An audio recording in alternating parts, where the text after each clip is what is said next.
Dumpy বিতর্ক ঝড় তুলল তৃণমূলের অন্দরে। এফআইআর এর পরেও কেন ধরা হয়নি অভিযুক্তকে প্রশ্ন তুলছেন দলেরই একাংশ। সিন্ডিকেট দলের লজ্জা, বললেন সৌগত রায়।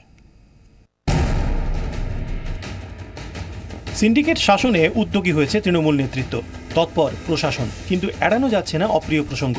এবার কথা উঠছে দলেরই অন্দরে।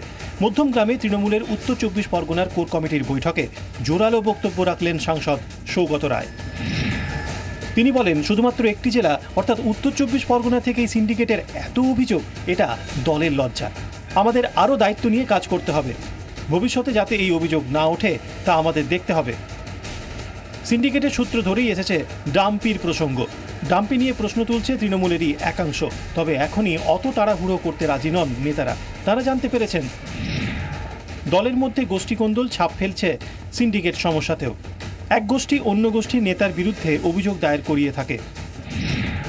ডাম্পির বিরুদ্ধে অভিযোগ খতিয়ে দেখা হচ্ছে। এক্ষেত্রে প্রশাসনকে প্রশাসনের কাজ করতে দেওয়া হবে। তবে দোষ প্রমাণ হলে ডাম্পি যে পার পাবেন না তা ফের বুঝিয়ে দিয়েছেন দলের যুব সভাপতি অভিষেক বন্দ্যোপাধ্যায়। 24 ঘন্টার জন্য কমলিকা সেনগুপ্তের রিপোর্ট, কলকাতা।